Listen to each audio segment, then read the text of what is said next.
It is slavery. It's just a different name. A lot of people don't realize what it is. And when we bring these ideas to light and make people realize, that this government force is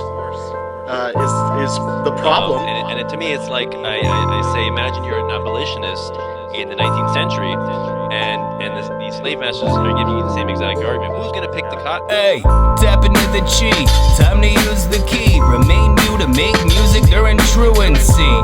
Tune into the euphemistic dialogue and try to stop the tyrant living in your mind inside of mitochondria. Likely on some fire, but iconoclast. Try to lock it up inside with lies of pious soccer dads. Succubus, such and such is up to this. Thunder through mundanity and suffer through the succotash. Done with it, inundate the upper class. Motherfuckers up to something troubling the dungeon master. Dumb and dunces had hundreds of them must have laughed. Probably couldn't stomach why the commoners are down with that. Clown stance, don't fucking sleep on it. Even if it doesn't seem as meaningful, be preaching it. Get yourself a piece of leaf or parchment for the reasons as your feelings are recorded and uploaded on these frequencies.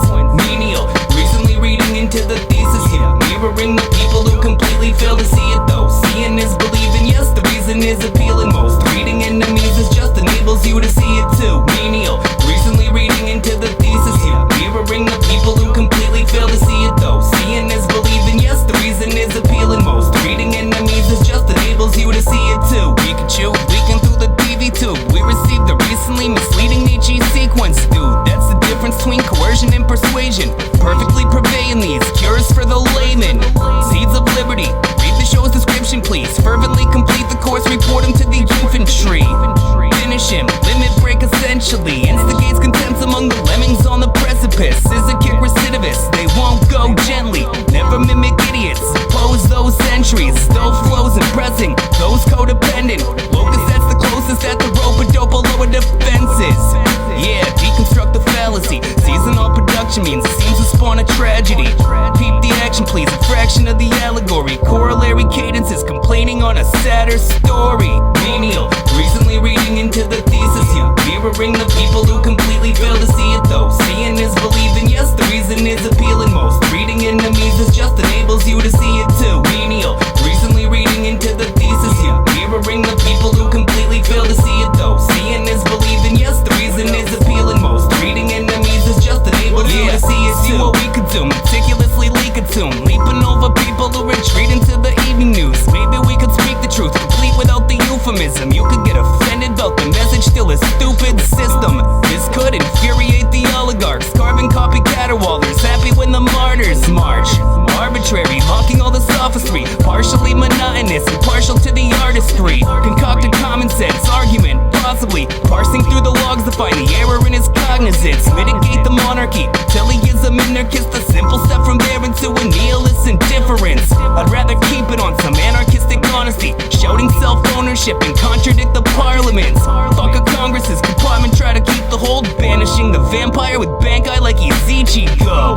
Menial, recently reading into the thesis here, mirroring the people who completely fail to see it though. Seeing is believing, yes, the reason is appealing most. Reading enemies is just enables you to see it too. Menial, recently reading into the thesis here, mirroring the people who completely fail to see it though. Seeing is believing, yes, the reason is appealing most. Reading enemies is just enables you to see it too. Now that you put it that way, I have the answer to that question. It's projection. That's what it is. It's not a cop-out to call us utopians. They're actually projecting their own self-hatred onto us.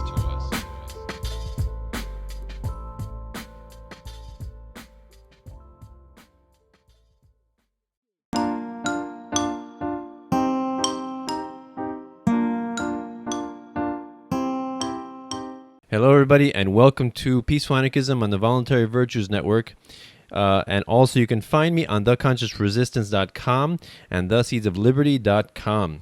So today I have a duo interview with Paqui Romero, Escobar, and Emil Freeting coming in from Spain. They are voluntarists, anarchists, agorists, illustrators.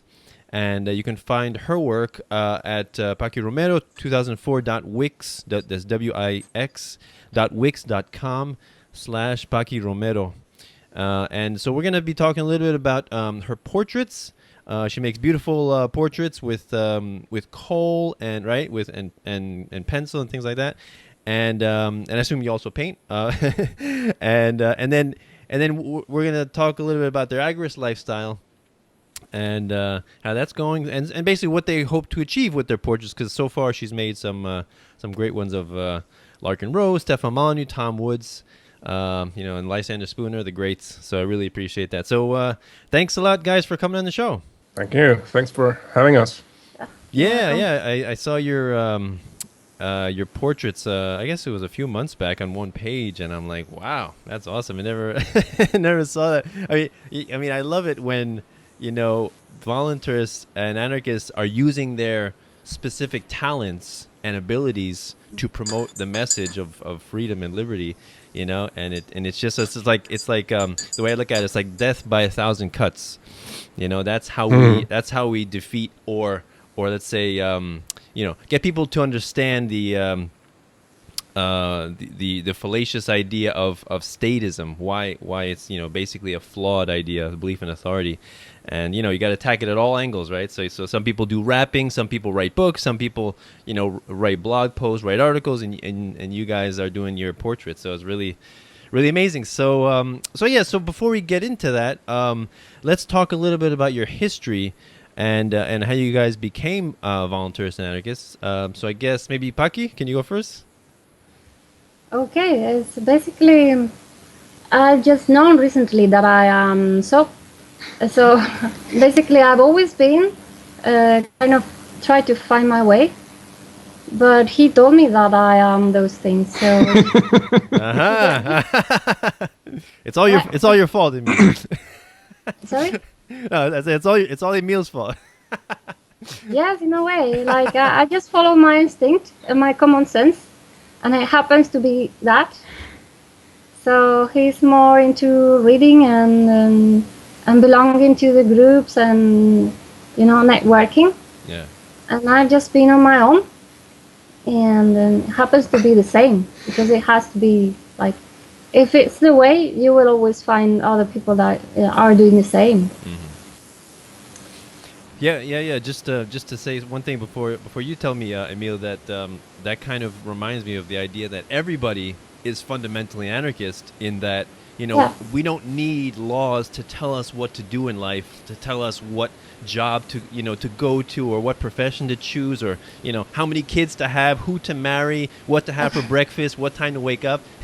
We all do that based on you got me. Just the understanding of you make your own decisions and you have free will, right? And you don't need a ruler to tell you what to do, right? And so basically everyone's an anarchist, but they cringe at that word. It's kind of strange. Mm-hmm. Yeah. One of you touched on the point there. I often make a point about people have this affiliation to anarchy being chaos, the stereotype. Oh, what do you say? The cliche, right? Right. There's another word which I used to illustrate as a comparison is what's this word you say, the end of the world kind of scenario. Like an apocalypse. Apocalypse, exactly. Thank you. Right. That's what I think. People think that it's the end of the world, right. And it's the same, right? That's what people have. That's a meaning that has been attached to that word, coming through history of church reign, basically. But the origin of the world, the Greek word literally means unveiling. Mm. You're coming to a new understanding new truths, which of course would undermine the church, and it did. Yeah.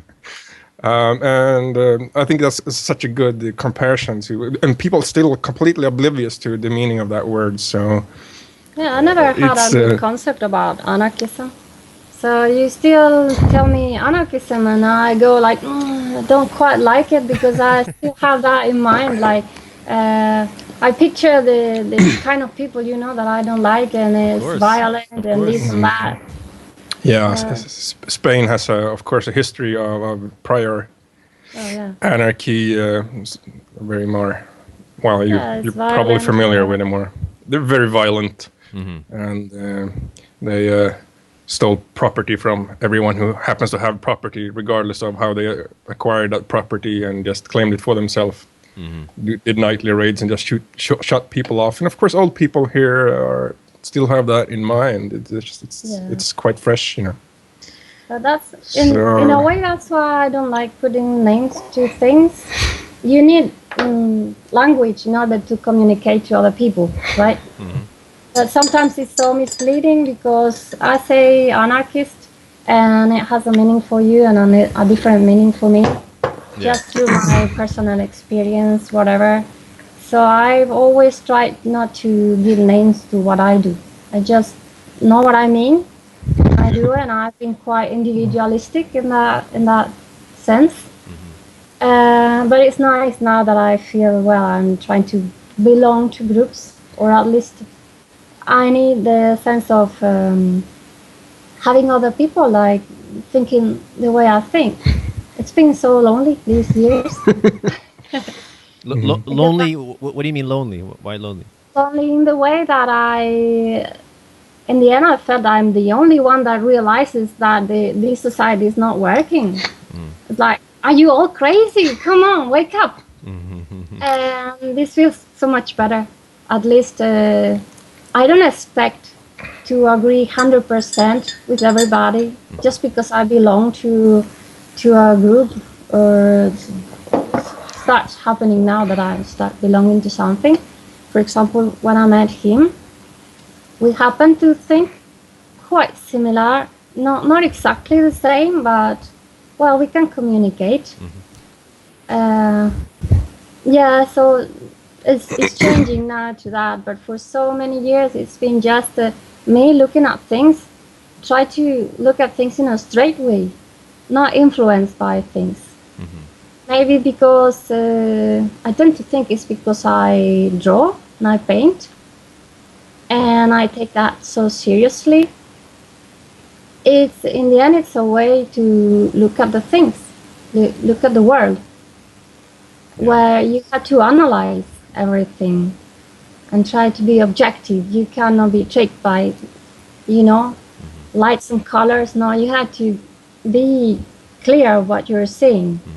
So I apply this to the entire world, and that defines very much my personality. Yeah, that's a good point.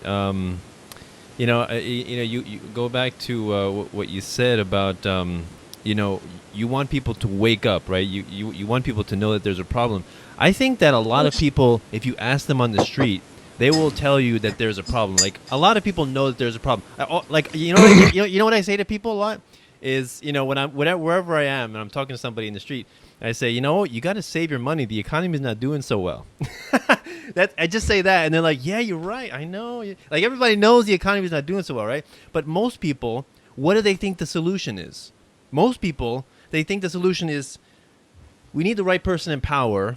We need to get the right laws. We need the right regulations. The government has to do this. The government should be doing more, right? Those are pretty much the majority of the solutions that people have, right? And then when we come along and we say, no, actually, a lot of that is caused by government and laws and regulations and coercion and violence. That's like, a little explosion in people's minds.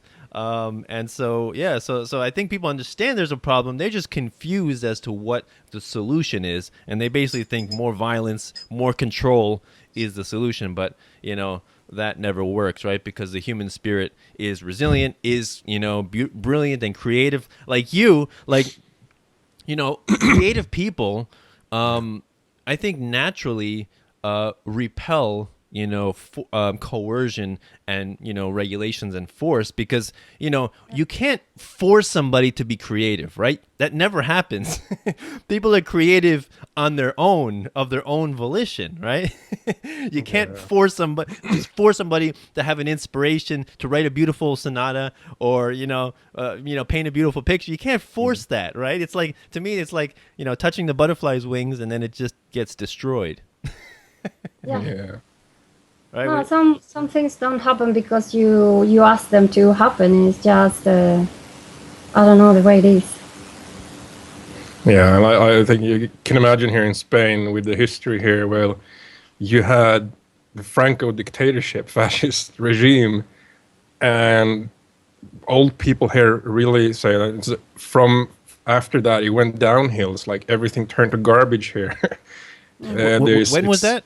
When was that? The Franco after it became a democracy after Franco died. When was that?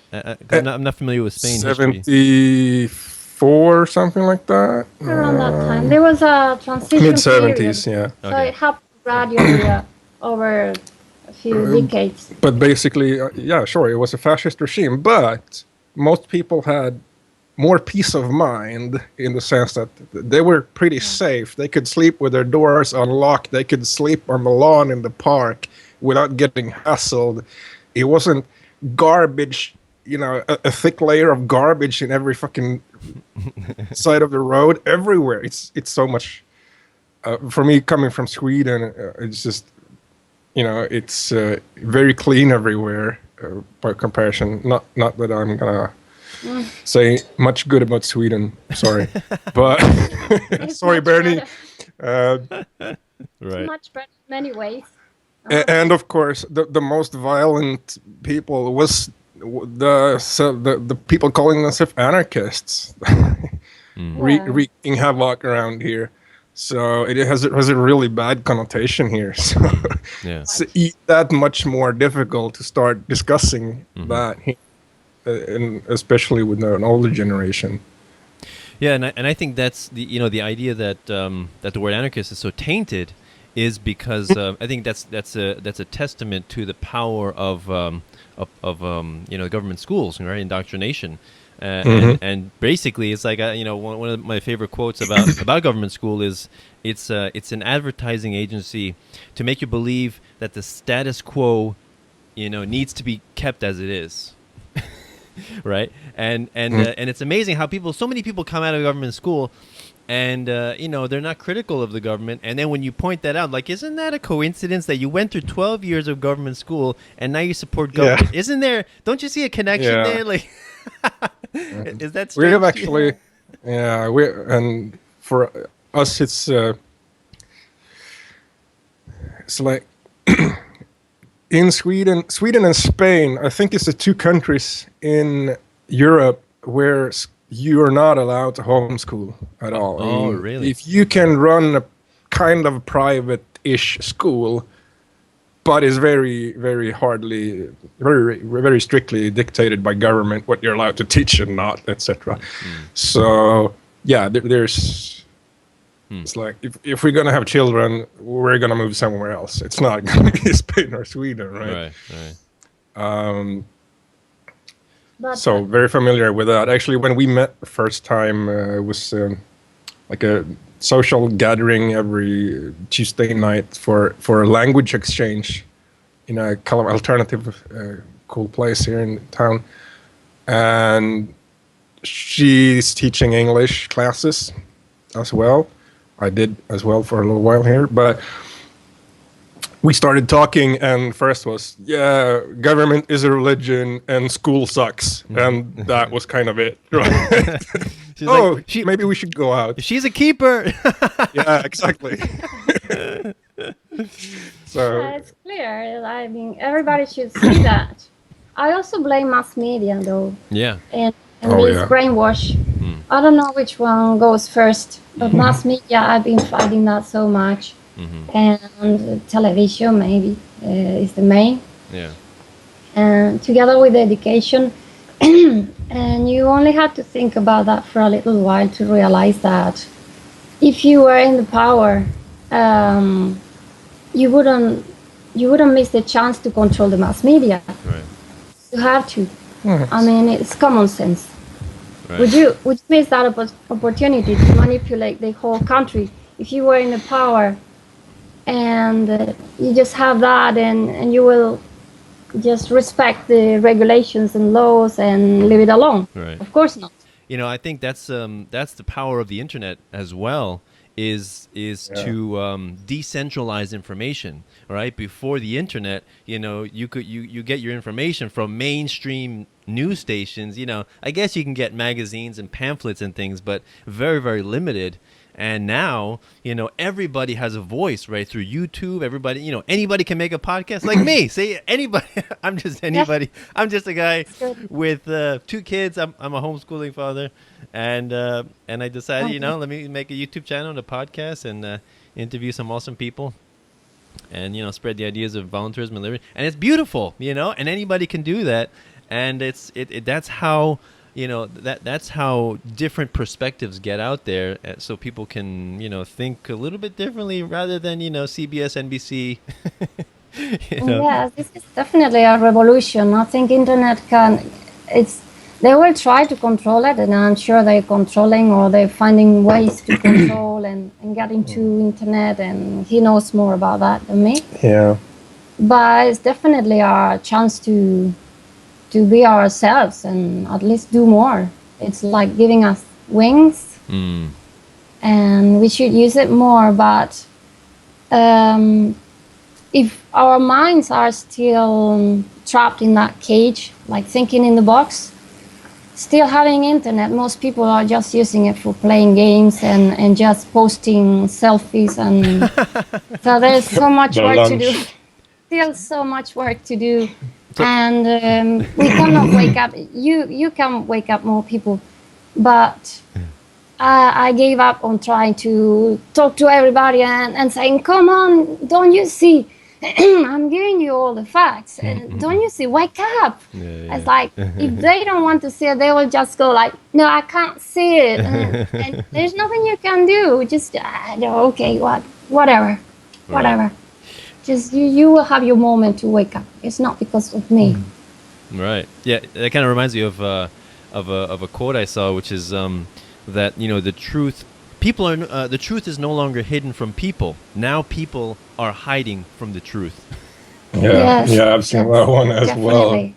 Well. Right. And the internet has done. I forget the name now, but say again. I forget the name now, but there's a quote I like that is the illiterate of the 21st century won't be those who can't read and write. It will be those who can't learn, unlearn, and relearn. Exactly. I think that's pretty powerful. Yeah. And even like the idea of like in the past, when conquering governments or armies would take over a particular land, one of the things they would do would be to erase their history, their archives, their their information by burning books, right?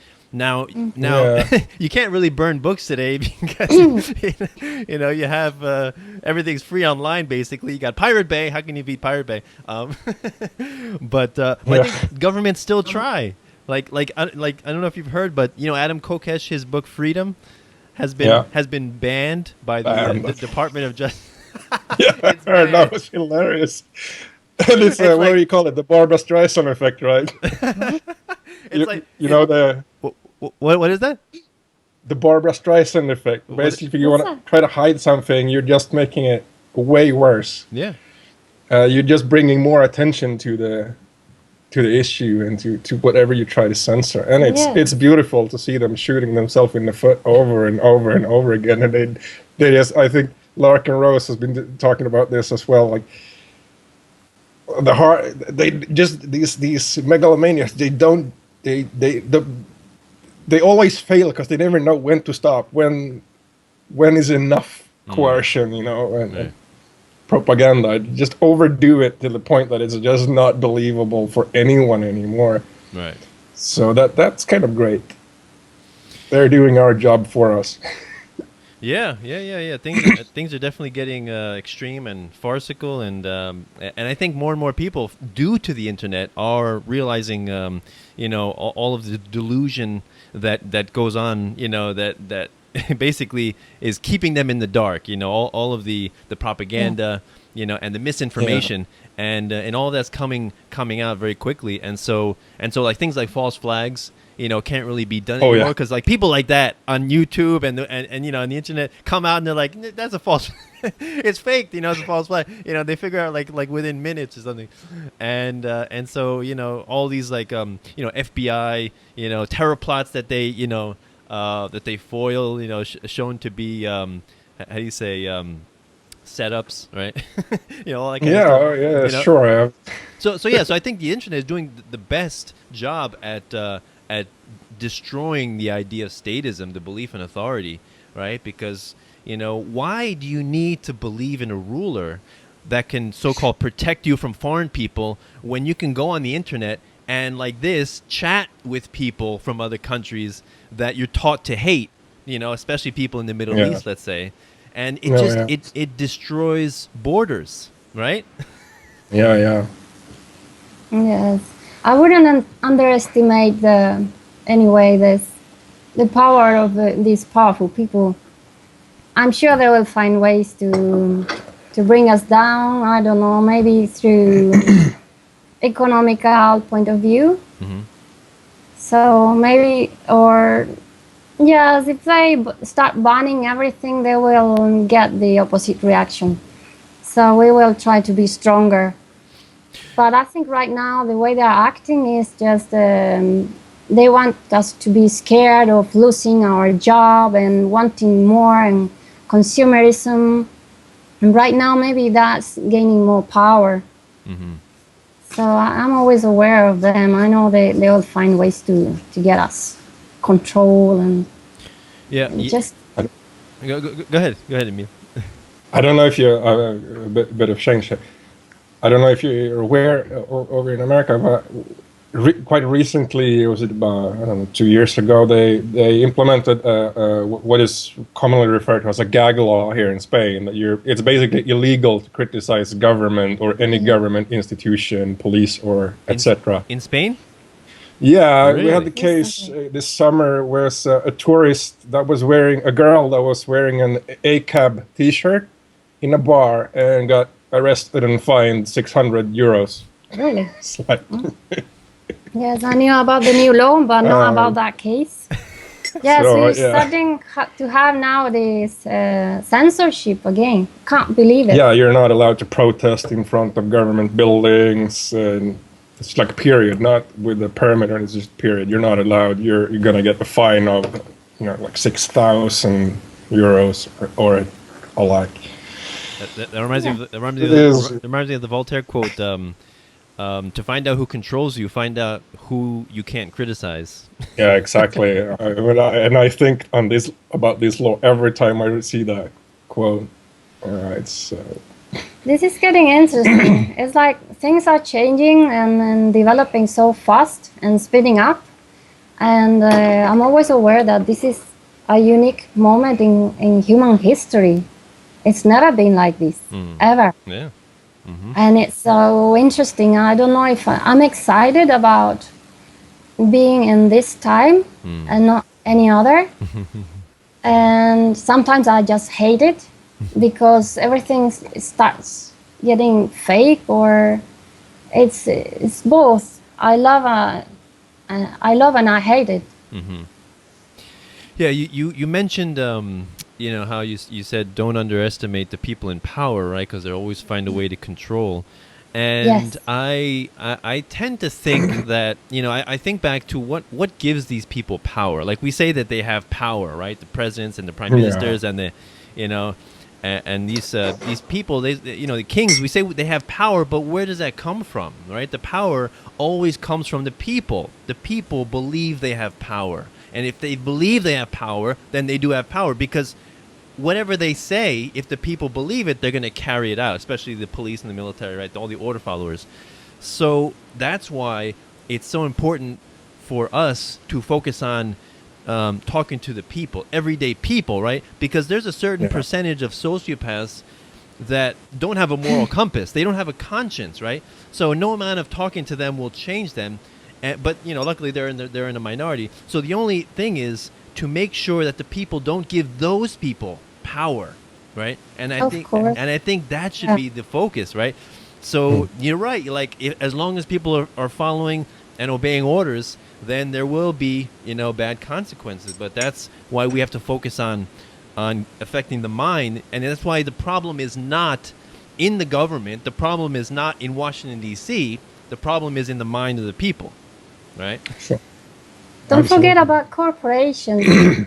I divide this power maybe equally, I don't know how much, but it's political and economical power. And politicians, for me, are just puppets. Yeah.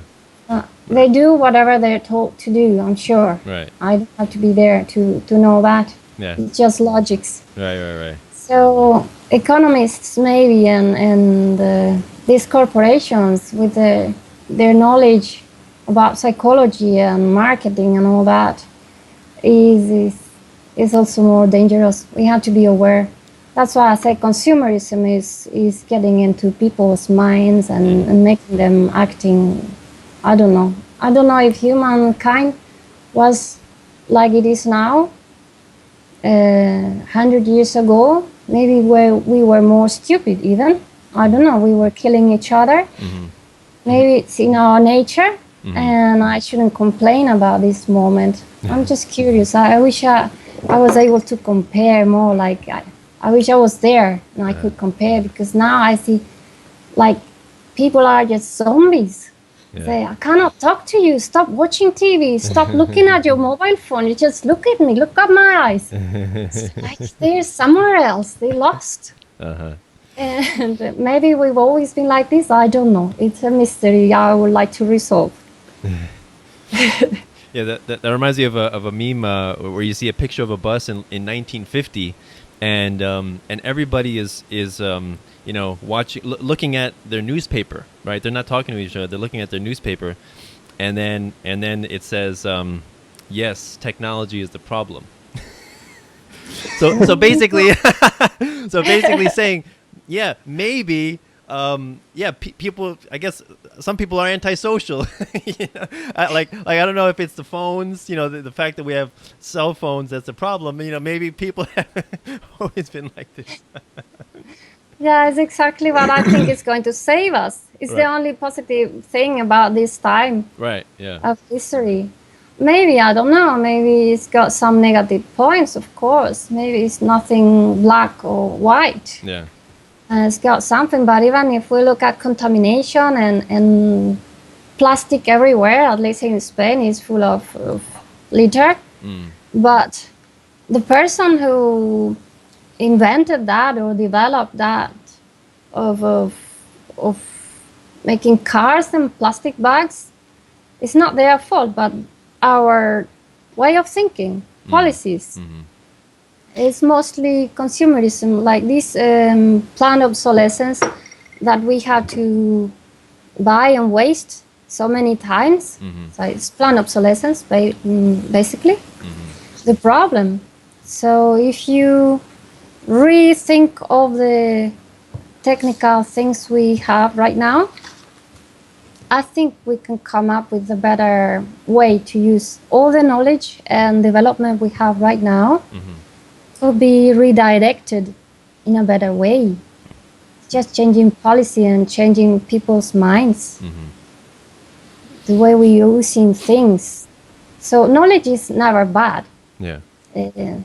Technical things and what you said, technology can never be bad because it's knowledge, and knowledge is always good. It's always welcome. I would never say, but the way we do things, the way we deal with that thing, maybe is not the best. Then we have to find better ways, and I can tell you it's not the best because I know the policies are terrible. Yeah. The economical point of view is spoiling everything else. It's going to ruin the whole thing just because of that, because of the market, not because of the technology. That's my point of view, anyway. What do you say? What do you say that, Emil? Yeah, I was thinking on that note. This is a point I often make. The typical statist, anti-capitalist rant about capitalism being predatory and exploitative and whatnot. Well, people get that idea from corporatism, right? Which we always have to tell people that that's not really capitalism at all. When we have the case is that corporations are created by governments and by law to be sociopathic. creatures, so to speak. I mean, they're by law required to make more money each year for their shareholders, no consideration for employees or customers or nothing like that, not even other laws. It's like you can break the laws as long as the fines are lesser than the profit, and you just have no other regards, right? And that's not how a sound business operates. That's not how, a free market would reject that immediately if they had to compete on fair terms with other businesses. So and of course that's what drives a lot this, as we it's been a bit of an awakening here. I think here, at least here regionally, I heard a lot of people talking about this, about planned obsolescence, especially just to force behaviors. I mean, I don't know how much you have studied the subject, but electronics that are basically de facto created to break down 2 days after the warranty ends. And you have ships that are made to self-destruct or just stop functioning when you have reached a number of printouts from your inkjet, etc. And there's a lot of interesting stuff now happening. I kind of come from a hacker culture, right? I tend to. The beautiful thing with hackers and programmers especially is that they have this mind of thinking of systems and this kind of data processing mindset that there are only true or false arguments in programming, right? So that they're very easy to they often, it's a very anarchistic environment, right? Yeah. But and in later days with a lot of open source hardware and stuff, that we were making out tools for reverse engineering stuff. So you're really taking stuff apart and really showing the code that says, okay, after 20,000 copies, die. There's other examples of this kind of stuff happening. And it began even back in the days with VCRs. So it's not a very new thing. It's been going on since the 80s, but it's been turning into a very systematic, profitable thing that almost every, especially the electronics industry, does. So yeah, it's like for sure making things functional.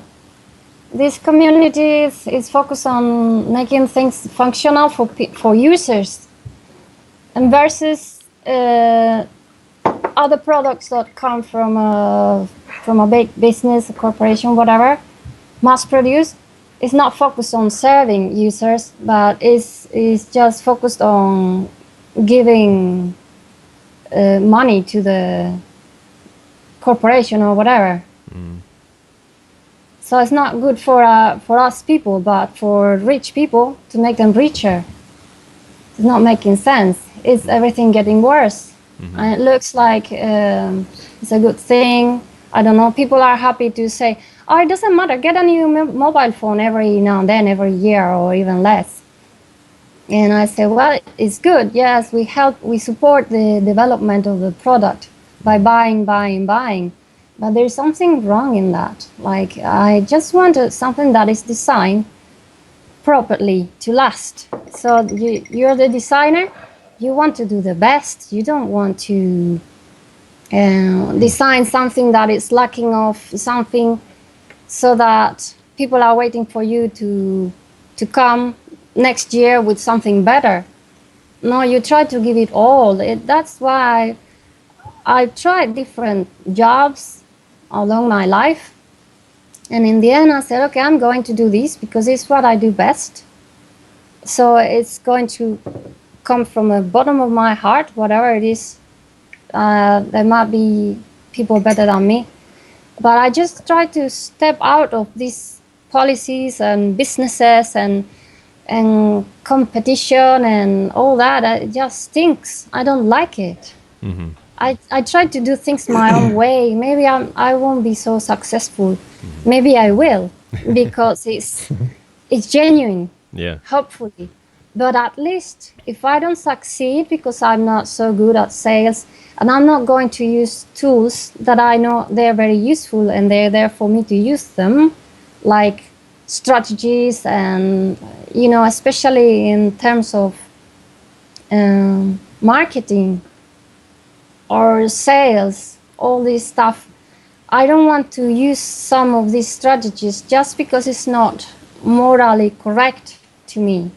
Yeah, I should point out that you have a bit of a background in marketing and yes, I studied tourism, like a business course in the University of Brighton in the UK, and maybe there I learned most about what I don't want to do.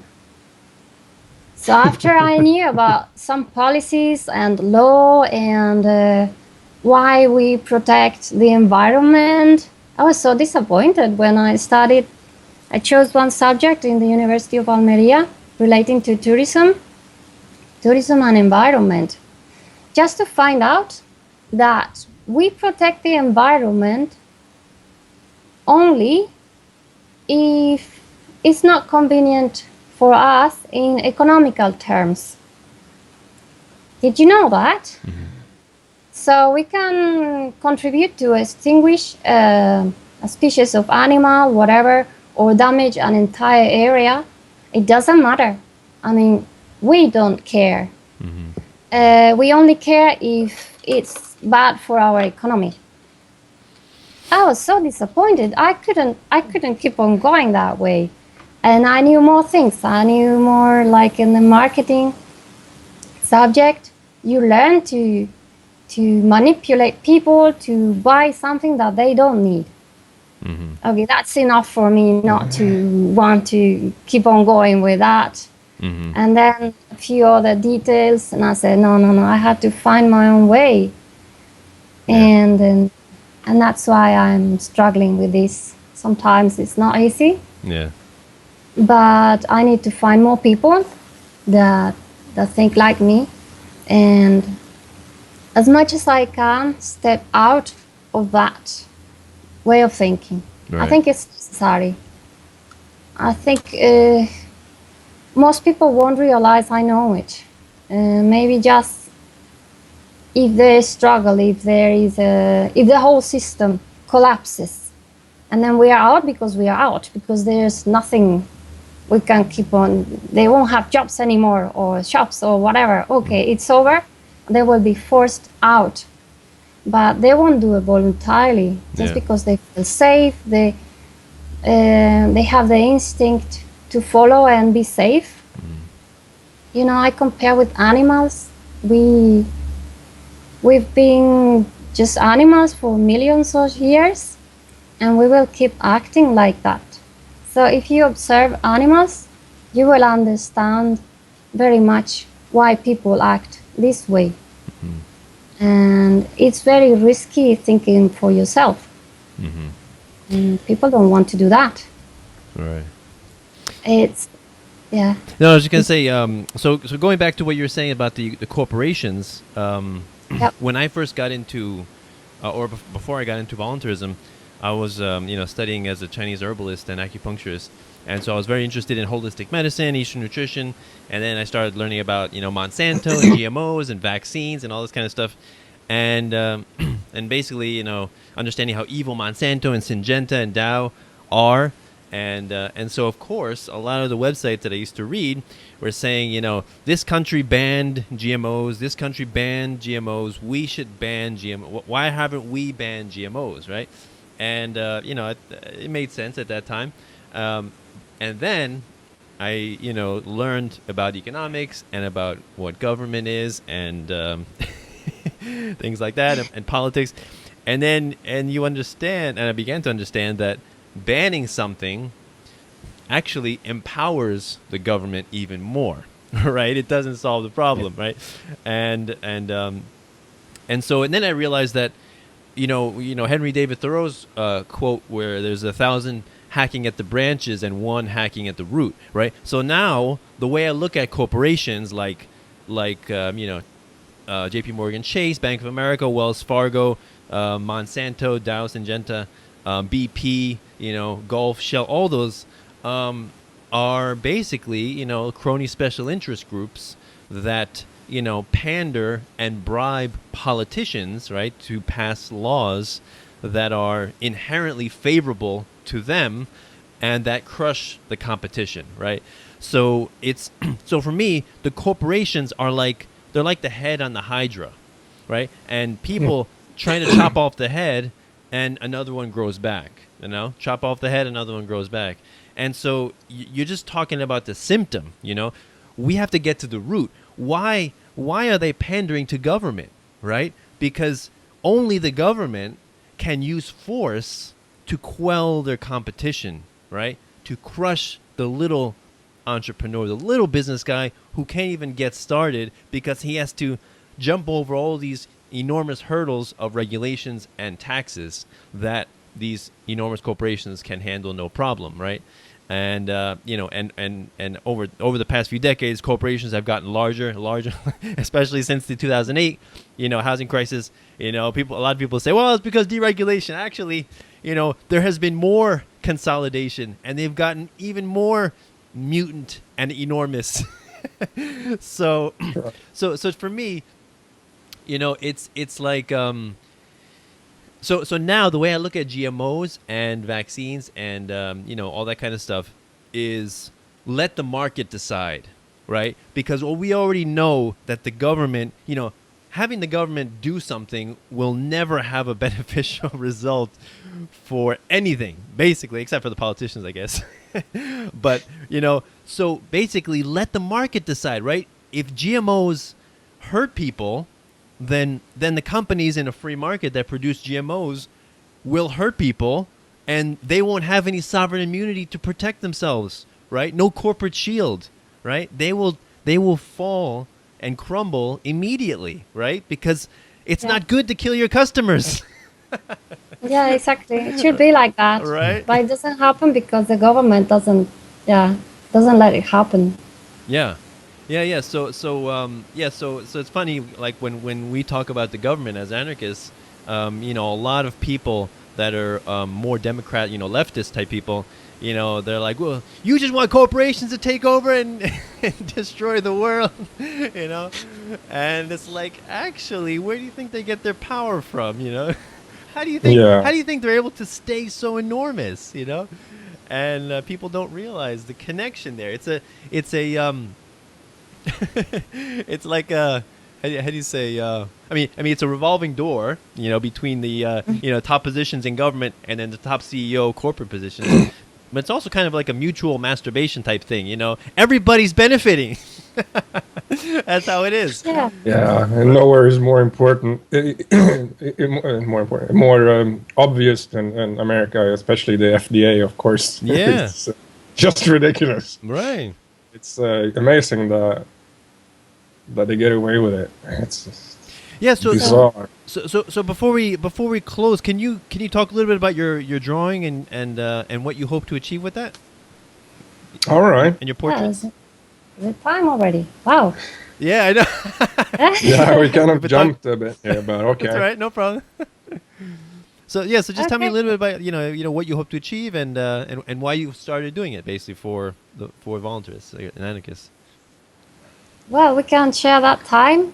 Yeah, well, basically, it's funny because I ran my own business back in Sweden for many years, and I was horrible. I was good at what I did, but I was horrible at selling my work. And I know my father was the same, ran a couple of businesses, horrible at selling his own work, and just didn't appreciate his skill and knowledge. And but I've been a salesman. I've been working in the motorcycle business for many years, so selling stuff I believe in. Like, I was selling safety equipment mostly for about 7 years out of the 10 years I was in the business. And so I thought, she got lots of skills and talent, masters lots of different techniques for painting, drawing, does anything from 10 minutes pencil sketches to murals, the whole shebang. Wow. And And of course, I have all these philosophical heroes, both in philosophy and technology and science. And it's not none of these talking heads that you will see from on America's science television. Like Nikola Tesla, right? Right. Example: Nikola Tesla. You have in the first this album we call Heroes. Yes, okay. You've seen it on my page. It's these portraits. Right? So I figured, well, I think I can sell her work, right? I'll have a bit of a. Still, there's some stuff I can do here, but I don't really speak Spanish, and not very legitimately here in Spain. So I thought, well, I can promote her work, and we can make something fun out of that, and see if we can maybe get into more, intentional agorism, starting using bitcoins and whatnot. So we came up with this just a list of names of philosophical heroes and otherwise. And she was starting to drawing that, and we got a pretty good response. So hopefully we can expand on this, and it's like one of the goals is also to find something we can do anywhere in the world.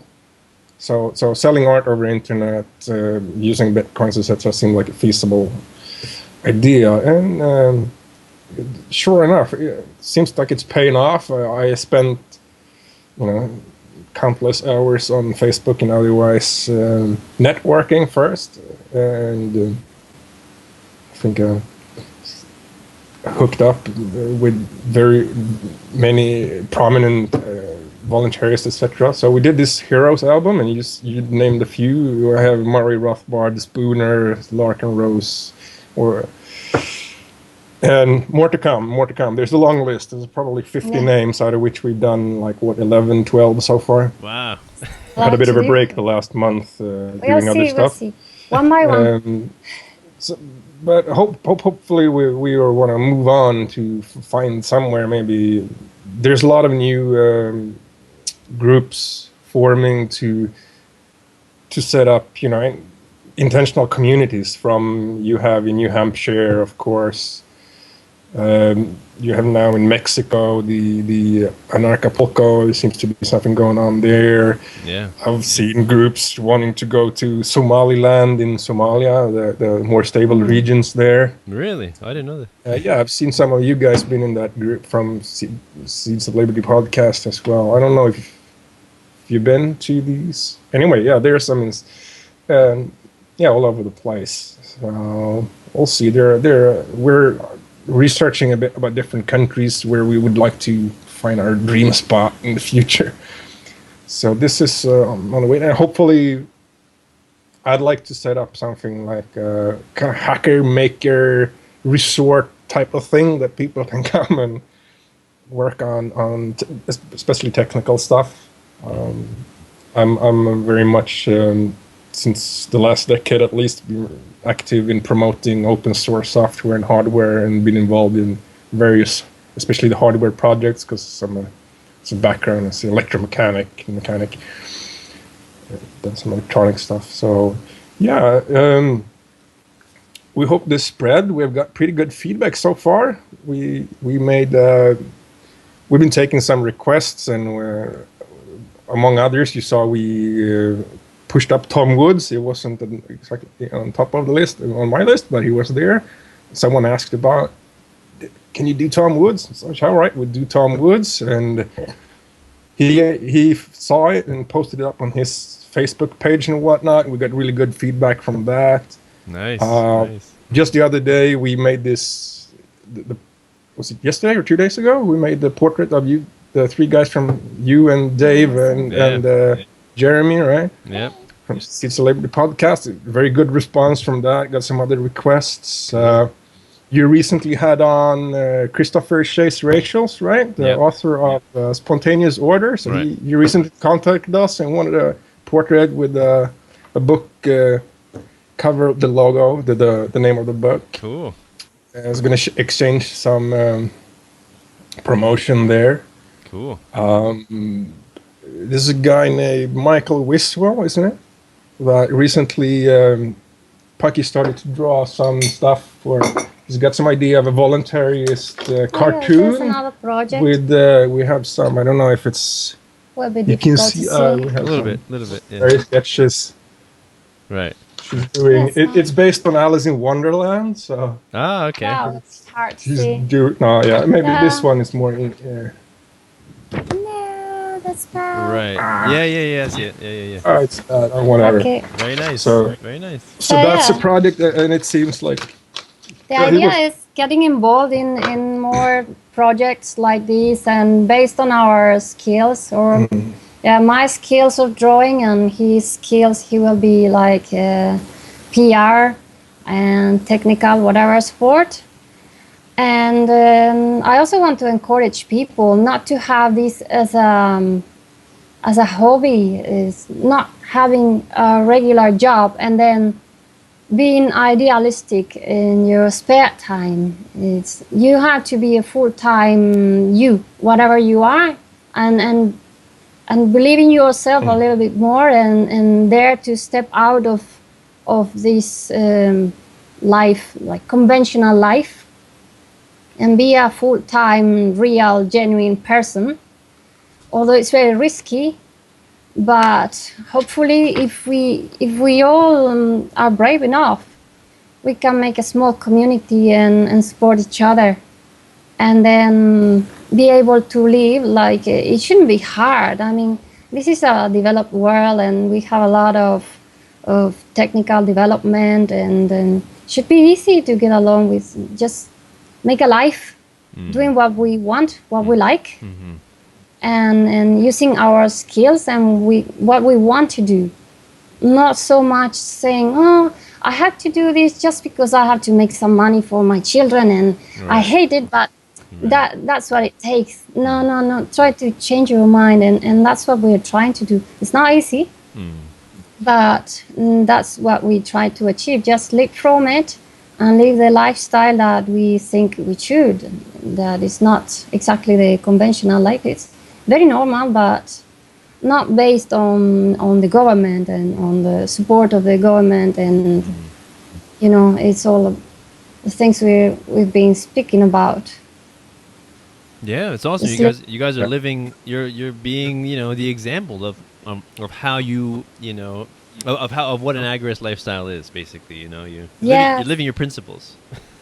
Well, we didn't speak about that, but we are trying to grow our own food here, and I want to have a sustainable house, or living off grid and all that stuff, like 100%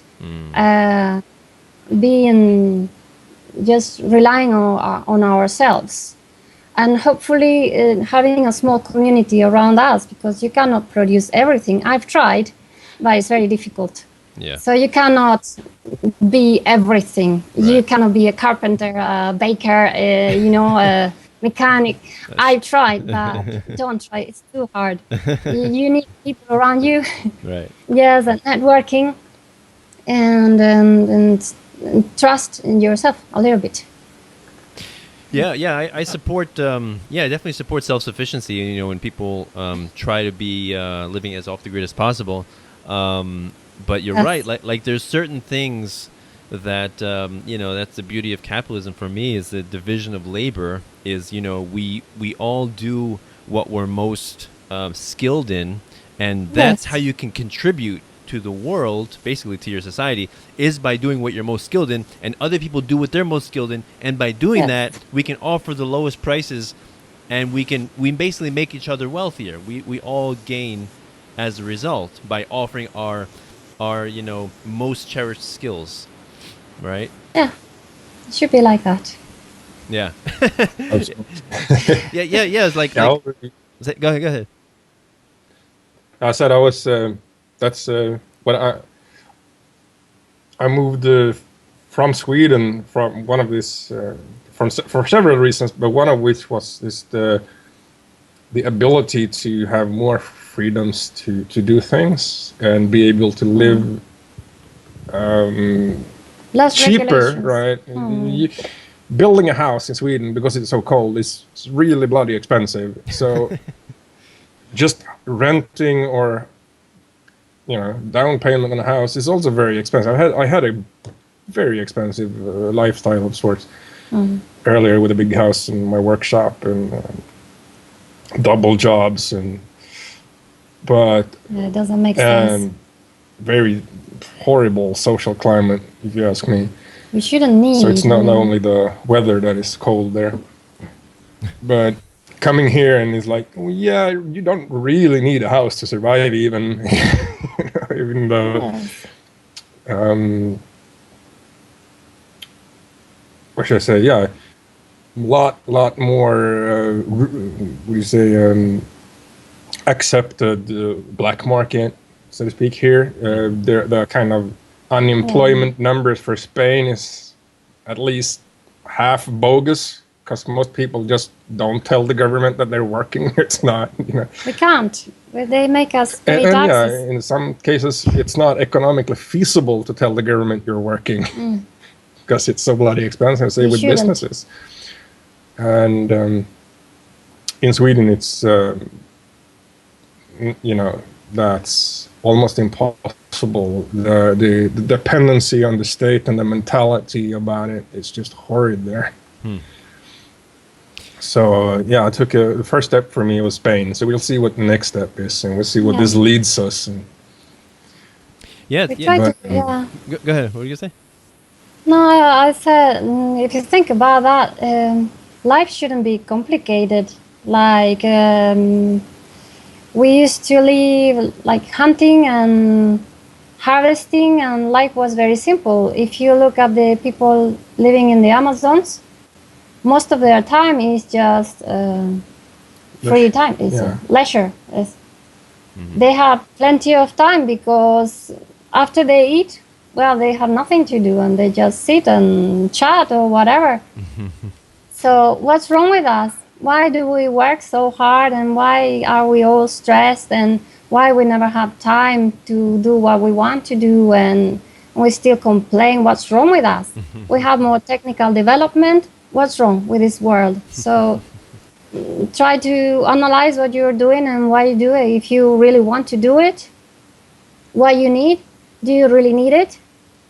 And try to lessen everything and make life simpler, and try to use the technical devices you have to help you, not to serve, to buy things. So you never have time. We already spoke about this so many times. Yeah.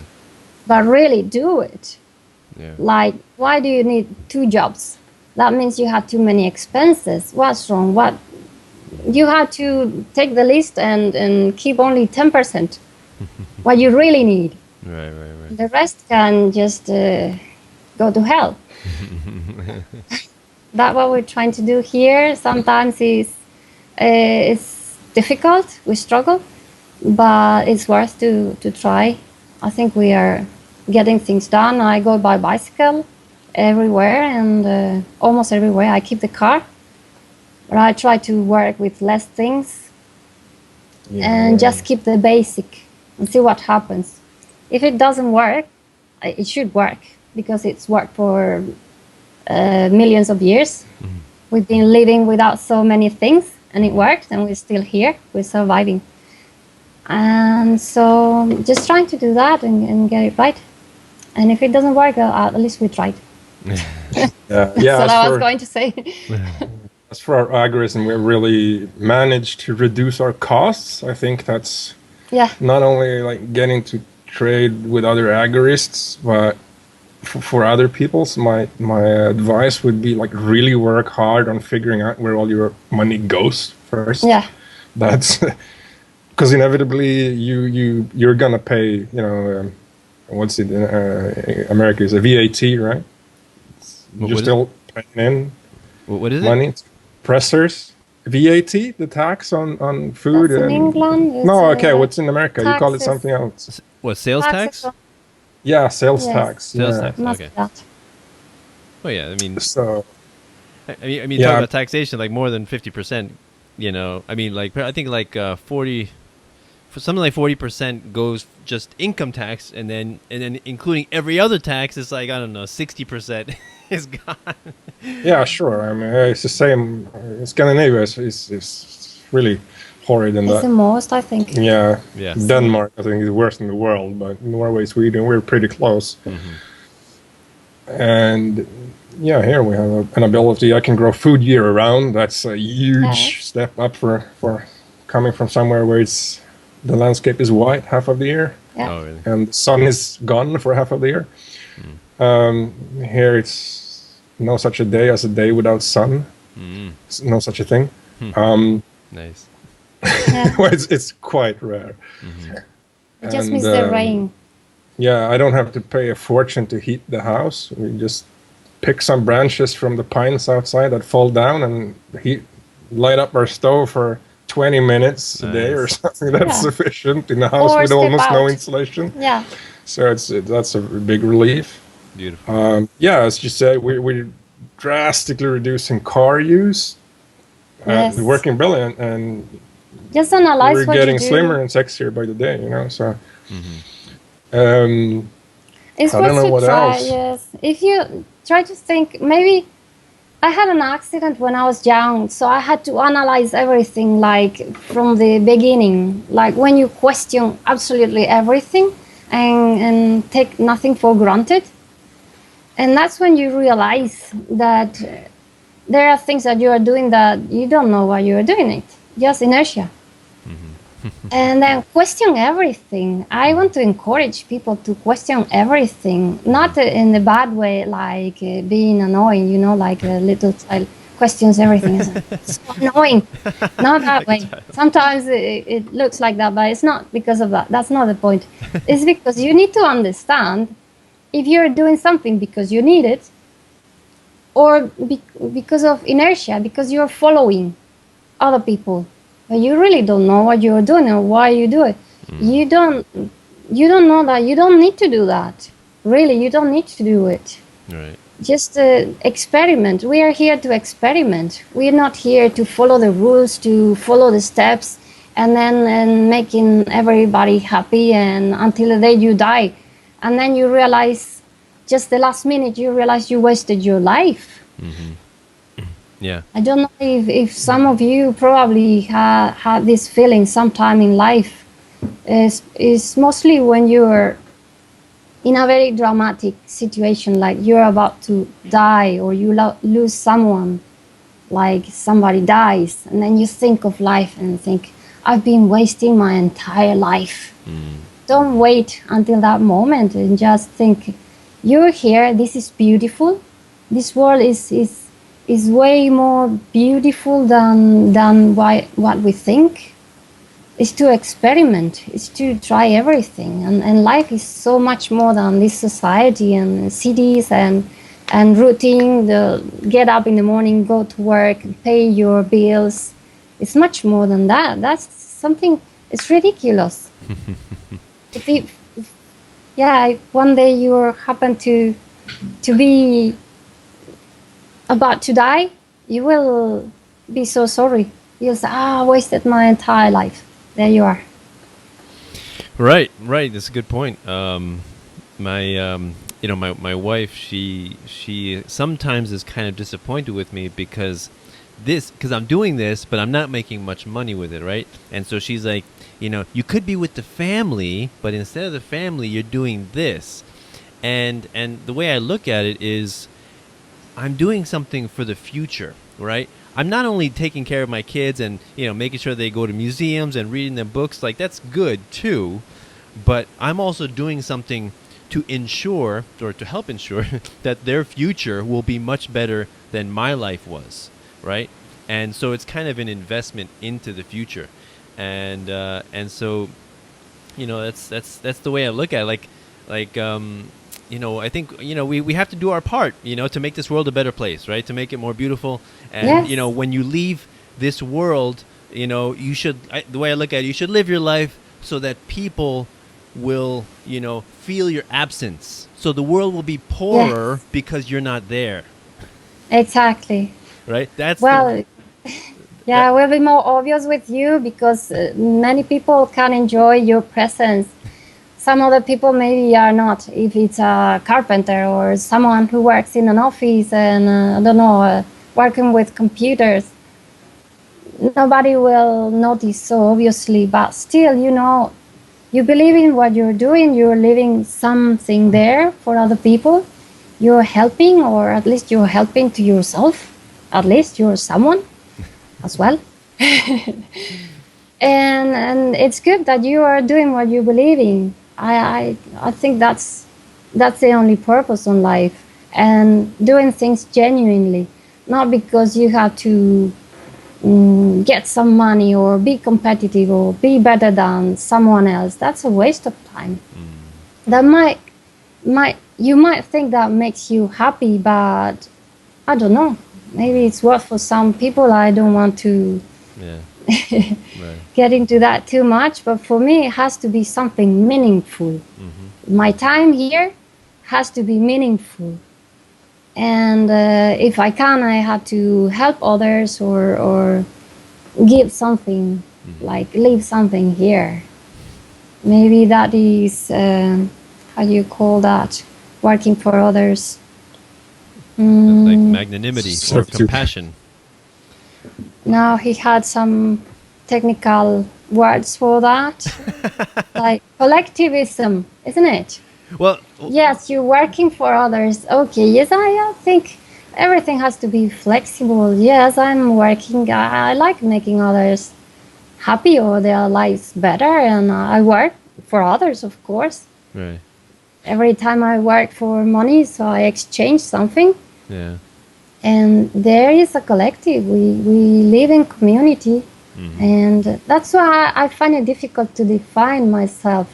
Am I agorist, collectivist? I don't know what I am. I every time I start a conversation, I try to remember before we start chatting, we define terms, right? So that we agree. It's important. Yes, that every time we use a keyword, at least keywords, we agree in the meaning of that, because it tends to be slightly different. And then we get engaged in endless conversations and debates, and we think we're not understanding each other, but we are. If we define the terms and we agree in the meaning of one term, one word, we would all agree, I think, mostly.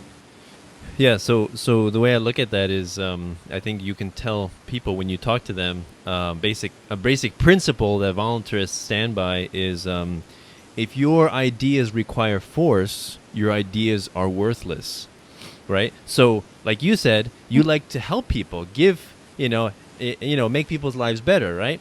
Or maybe donate to people that are less fortunate, maybe that, and so that idea is why we don't need a welfare state.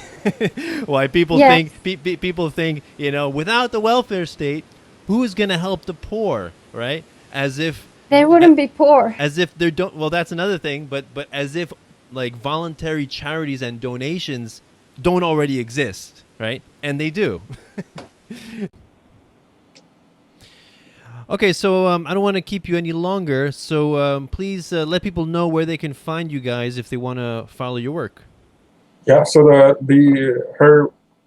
website portfolio is Paqui Romero 2004.wix.com/Paqui Romero, and that's Paqui is Paqui.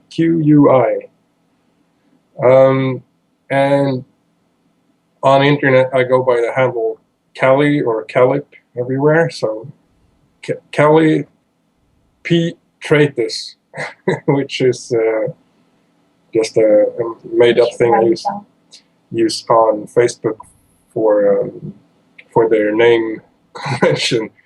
And you said it means chameleon. You said, right? Yeah, I used to rehabilitate reptiles in Sweden. I had a bunch of different lizards and snakes, and my favorite was the chameleon, the Yemen chameleon, and the Latin name is Camellia calyptratus.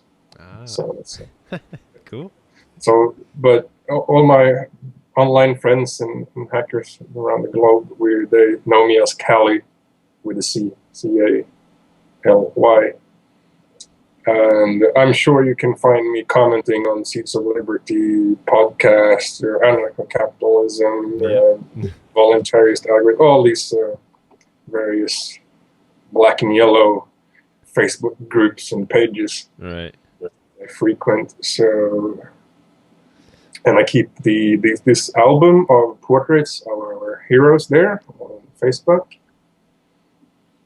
And other than that, I use, since I don't really like this corporate social media, we hackers, I call myself a hacker, but I'm not a programmer, but a hardware guy. But we use IRC, so I ran a couple of channels on Freenode. So it's #, Voluntaryism, # Agorism, and # ANCAP is some of the channels I have there. Not much traffic yet. We have also #permaculture for people that like growing their food, which I think is kind of the first thing you should do if you have the possibility as an agorist.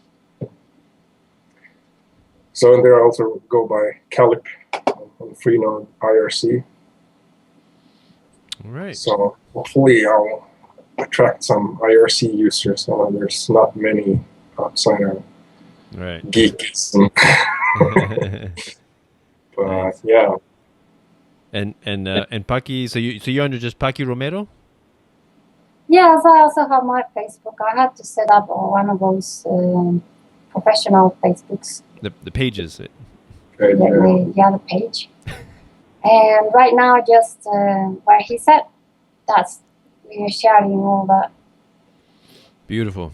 Yes, so looking forward to seeing more of your work, and I hope people will visit your site and purchase some of your work, because I think that we have to support each other as voluntarists and agorists and anarchists, right? Support each other conceptually as well as monetarily. Yes. Right? Because even though we hate currency, we all live in the monopoly on currency, central banking paradigm, and we need it to survive somewhat, on your way to being off grid. So in the meantime, say again. We keep using money, but we try to earn money. Yes, honestly, the way we want. Right. Not working for others, but doing what we like. Right. So you accept Euro and Bitcoin, right? Yes. Yeah. Preferably. Okay. Yeah. All right. That's the way to go, folks. All right. So I assume they can pay for it through your website, right? Pay for we don't have any information of that. We do it on personal. You should probably set up. You should probably have a conversation with us, and we'll arrange individually. Yeah, I recommend also PayPal. I think that's easier for online transactions. I do have a PayPal account. Okay. So you can pay for it. I discourage Can be both. from that. Yeah, So yeah. I push people to get into Bitcoin and pay in Bitcoin. Right. Yeah, there is that possibility, of course. I got both PayPal and a Visa, but right. don't support banks. Right, of course not. But awesome, great conversation, you two. Thank you very much. I really appreciate it. So looking forward to seeing more of your work in the near future. So if anybody wants to help out my show, you can do so through PayPal, Bitcoin, or Patreon. Actually, that's another way you guys should do. You should set up a Patreon account, patreon.com, for any kind of content creator. They have musicians, painters, whatever, YouTube channels, podcasters, or even like movie producers, or anybody making films or documentaries. It's a great way to raise capital for that. So my Patreon is patreon.com/peaceful anarchism. To help me out, and you can do a one-time donation, or you can do a monthly donation, like $1 a month, $5, $3, $5, whatever you feel the value of this content is to your life. Please feel free to help me out, because I love doing it. I love interviewing these magnificent people, and I want to do more of it, because if you want to see something, if you want to see more of something in the world, you need to pay for it, right? That's the only democracy I support, is voting with your dollars, right? So you want to see something in the world, you want to see more of something, you patronize that, right? You pay for it. So that's how, you exchange value for value, right? That's the way the market works. and That's right, yeah. Yes, and the same thing with these guys. So thank you very much, everyone. So this is Peaceful Anarchism on the Voluntary Virtues Network, and theseedsofliberty.com and theconsciousresistance.com. Wishing everyone have a wonderful day. Take care. Bye. Bye.